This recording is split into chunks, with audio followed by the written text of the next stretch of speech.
Hi guys, I'm Mark Johnson and they're making me do an episode about social media living.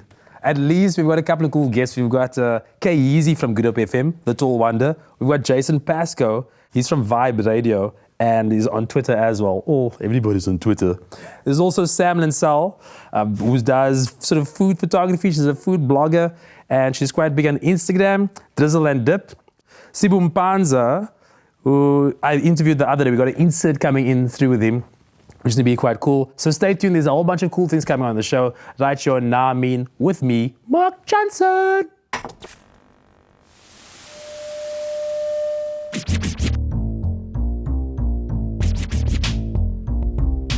Nah mean. Nah mean.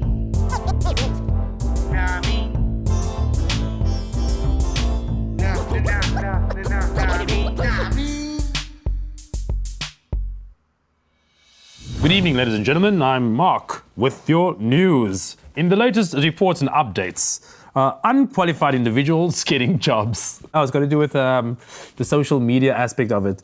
How people get jobs because they've got 2,000 Twitter followers or 5,000 followers on Instagram. All of a sudden, that makes them qualified to get a job in another media stream.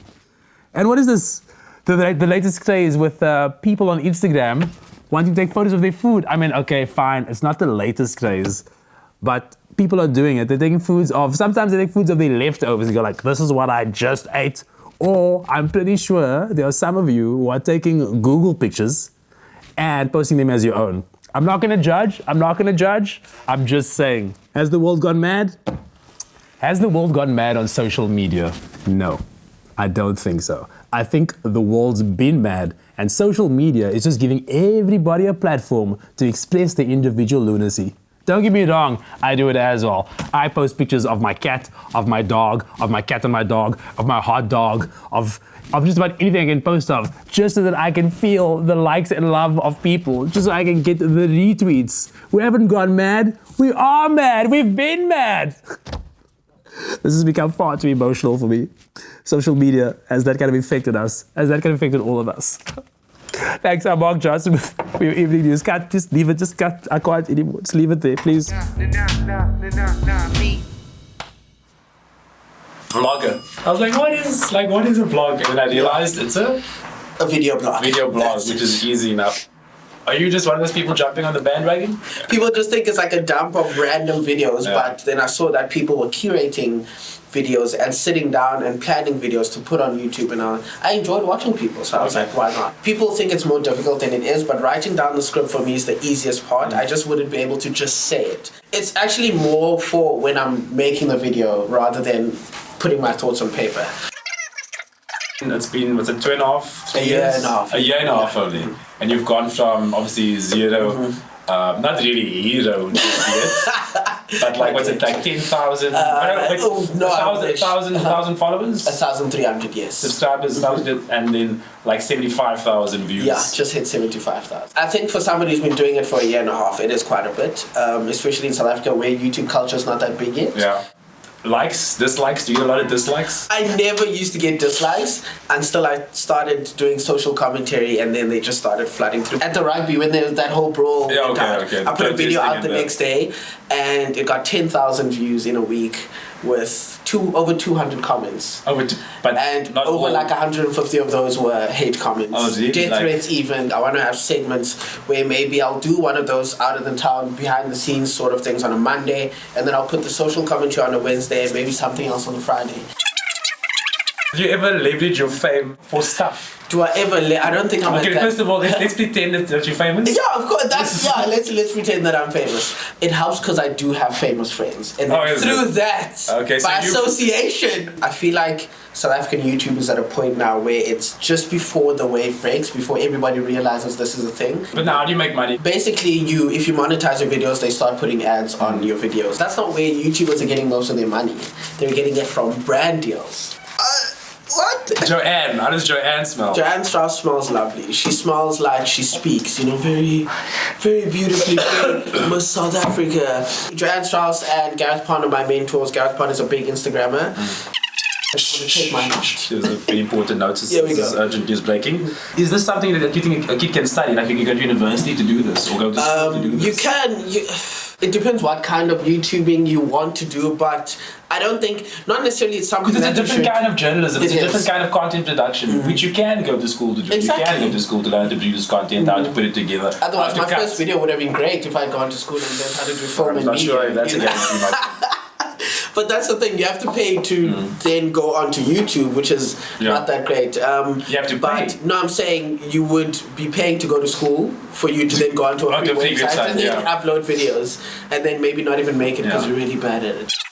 You're good at radio, you're good at Instagram, you're pretty, I mean, you're a good photographer, pretty decent photographer. The vlog thing is going well. But there are some people who are, I mean, I think, they are huge on Twitter, they're huge on social media. And that affords them, because they've got such massive followings, you know, like 100,000 followers on whatever so the social media is, it affords them the opportunity to then flow over into other medias like radio and TV, but then they suck. Yeah. Bosses will look at how big of a marketing tool you can be, then decide whether they're going to put you in a certain place. But then sometimes you can, like you say, you can be amazing on Twitter, but now when you must talk on the radio, you flop. Don't take jobs you need to where know. you're not going to be good at what you're doing. Like if somebody's like, Sibu, got you a job at Top Billing, go do it. And I'm like, and I see that they're doing it because they know people from YouTube are going to know that I'm not going to take it because unless I can get like training before, Obviously. Top Billing, please give me a job. But like I'm probably not going to take Yeah. it because I'm not going to be good at that and it's going to look bad and people are going to see me on Top Billing and then not want to watch me on YouTube anyway because they saw how bad I was on TV. Exactly. Truth bomb dropped. You saw it right there, a great insight from Sibu Mpanza, giving us his insight into how to use social media and how he grew his brand using his vlog. In studio with us, Jason Pascoe, Kyeezi. Guys, still looking good? Still feeling good? Yeah, man, it's that time of the year, you know. It never stops, man. It never stops. You guys heard there from Sibu, getting the work, doing the work, making sure you're on the hustle, speaking about how social media has helped people create a platform to boost themselves onto different other types of media. Jason, you in that situation, you grew a fantastic following on Twitter. I mean, I wouldn't say fantastic, but I grew a solid support base. I mean, it drew the attention of a local radio station. Yeah, which is surprising.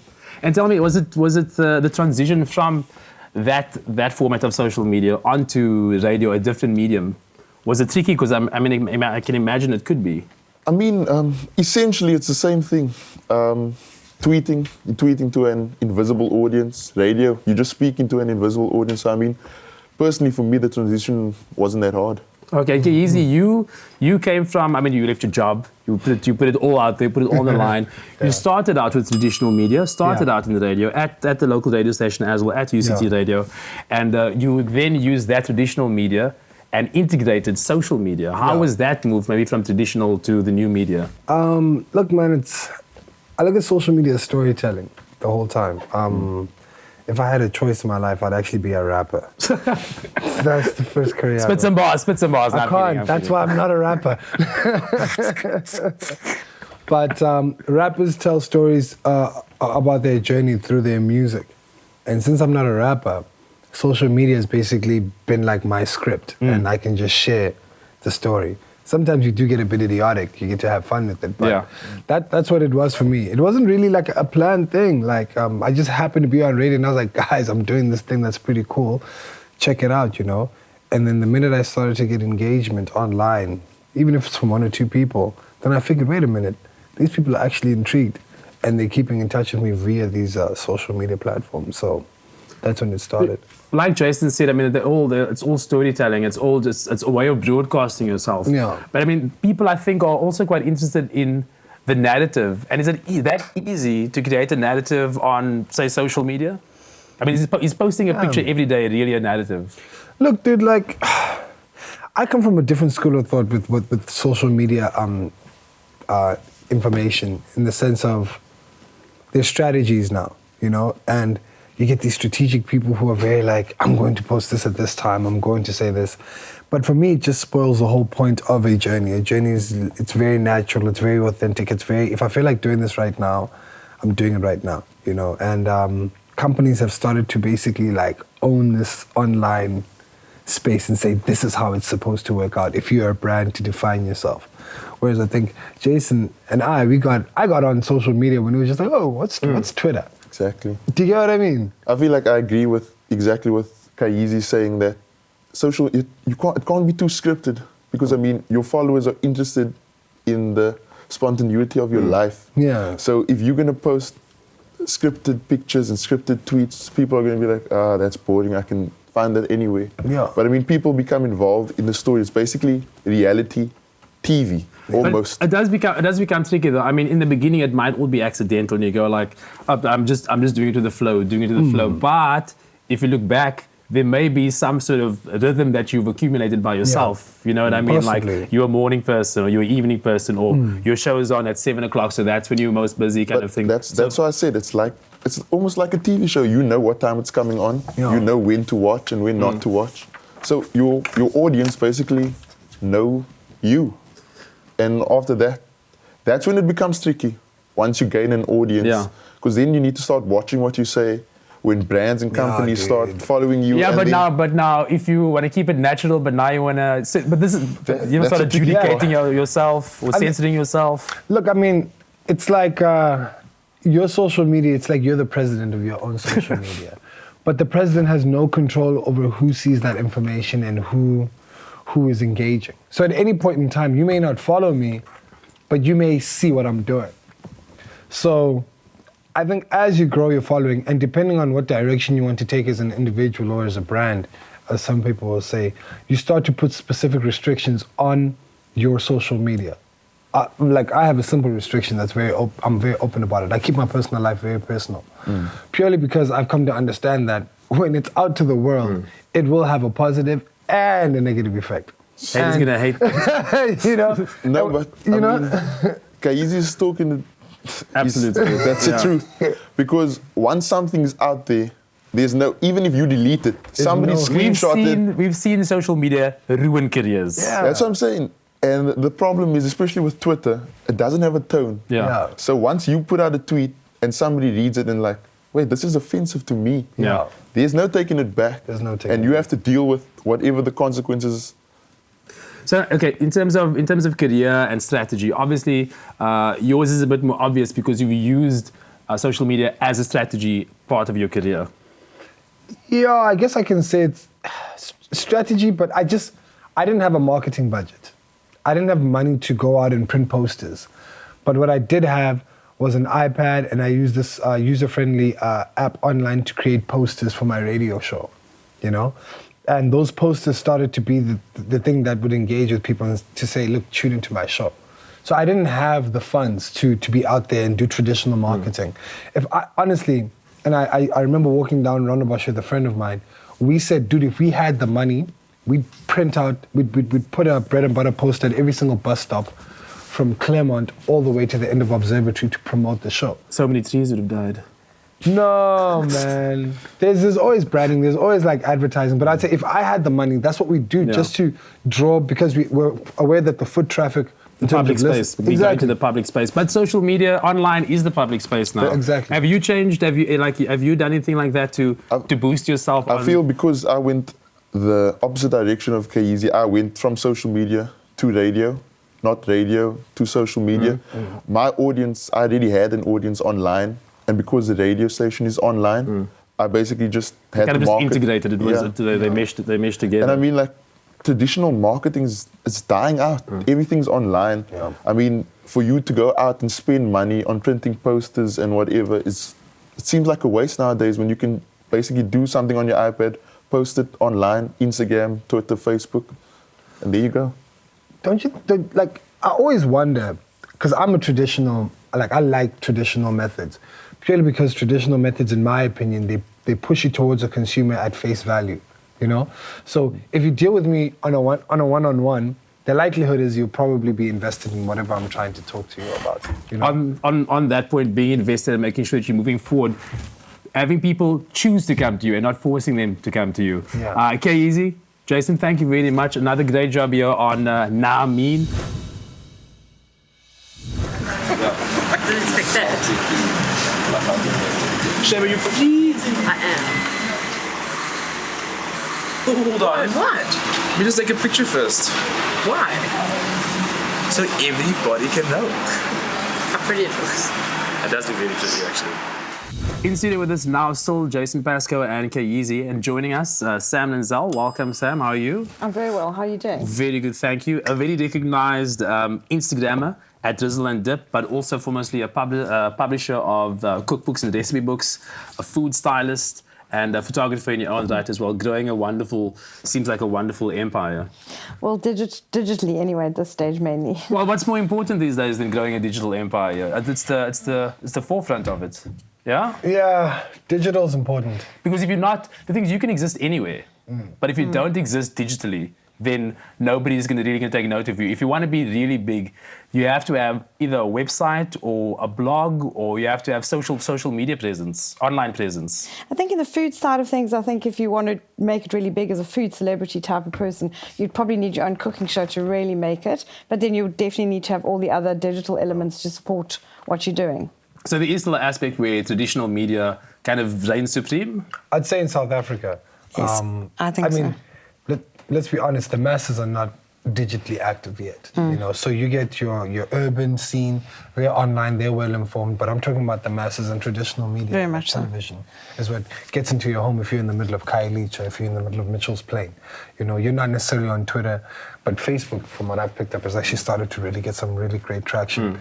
But yeah, traditional media still works great. How easy was it for you to sort of integrate the new media, the online streams, into what you're doing in terms of the food styling and photography? Well, the thing is, I suppose when I created my blog, which is a digital platform, it was just natural to kind of support that with all the other social media elements.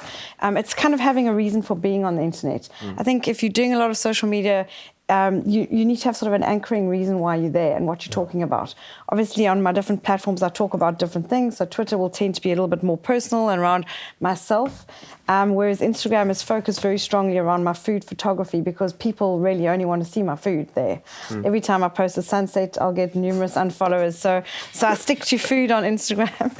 And then you figure out what people are there for and who you're talking to. And then you sort of slowly, sort of organically understand who your audience is and then tailor-make the platform, your communication on that platform accordingly. And then as a marketing platform, social media, maybe Instagram specifically, how has that contributed quite significantly to your, let's just call it, traditional work? Yes, absolutely. When people mock me taking photographs of my food or whatever, I just think it actually has recently just brought in a huge chunk of income for me.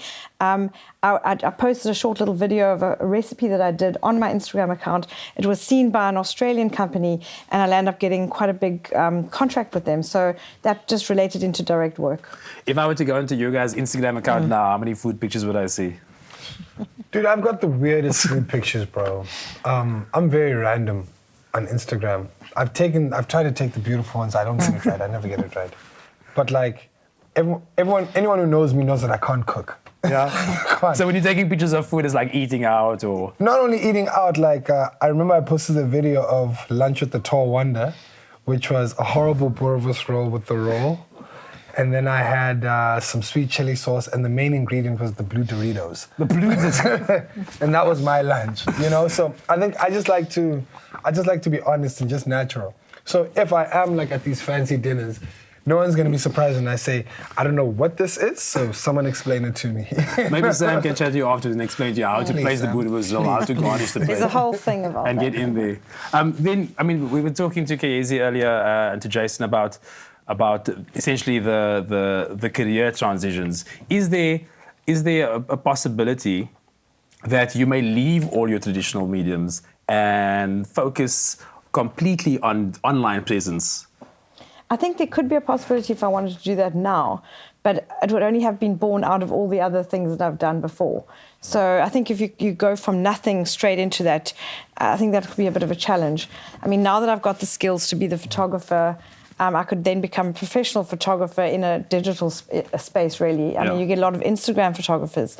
They get flown around the world just to take photographs of beautiful sunsets in travel locations, and there's people that do that in a food environment as well. But I think you'd have to sort of get a big name before you before there was value attached to that. You have to grow your brand. Exactly. You have to grow your presence. Yeah. We're going to show you a couple of photos that were taken by some of our crew, behind the scenes, for you to judge the quality of could they be Instagram food photographers. Ladies and gentlemen, Sam, Kyeezi, Jason, thank you very much. Coming back in just a second, right here on Namin. All of us nice and cozy on the couch over here. We're about to go through some Instagram pics, some pictures that the crew took during their off time, during their lunch, and we're going to have Sam and the guys help me judge this. First one, pizza. Okay, so I think this looks a little bit more like a lifestyle shot because you've got too many things going on in the background for the food. It's a bit of a weird angle for pizza. I'm not a fan of that angle. Yeah. Okay, another pizza. That's a good one. It's taken from the top. Sometimes food looks really great taken from the top, especially a pizza because it's got all the bits and pieces on it. And you can see the shape of it, and this is like half. Okay, that's a good one. No. This is horrible. This is not good. I can't even tell what that is. It's a bit yellow, yeah. It's a bit That was chicken or something. It's not pineapple. Or fish. That is not an appetizing shot. No, I mean, technically from a sort of overhead perspective, it's good, but the food doesn't look that good. Yeah. Nah. I think that's the same thing, but from the side again. Yeah, it's the same, but also not great. You just don't know what's going on here in front. It does look a little prehistoric. That's nice. That's starting to look a little bit better. You can see a bit of the cheese coming out, and you've got some color going on. Which And also like the kind of the board, the placement underneath of it is like Gives a bit the of plating. texture. Yeah, which is that's well decent.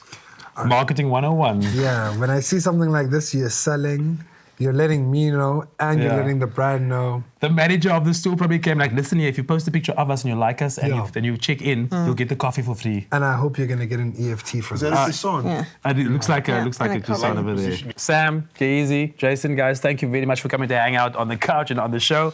Social media living. That just goes to show that the landscape of media and the world and the way we interact as people is constantly changing. And social media has definitely developed that landscape. Now there are jobs available, or people can get jobs by the size of their profile on Twitter or on Instagram. These are amazing factors, and it shows just the great possibility that lies in our country. Still in South Africa, the mainstream media, the print, the television, radio, those still reign supreme. But there's definitely a space to be gone and had and exploited by what is happening online. So don't get left behind. Stay tuned to Namin. Stay tuned to see what happens on social media, and make sure you stay tuned to the waves of the internet. Right here. Social vlogging as a proper job. Well, definitely in this day and age, I think social media is exploding. Vlogging, what's that? If you can generate an income, then I suppose it can be a good job, yeah. You get an income, but in stuff. So like I don't think that they actually get a pay that they should.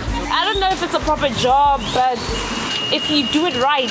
I think so, yeah. It's very creative and a good way to advertise information, and yeah.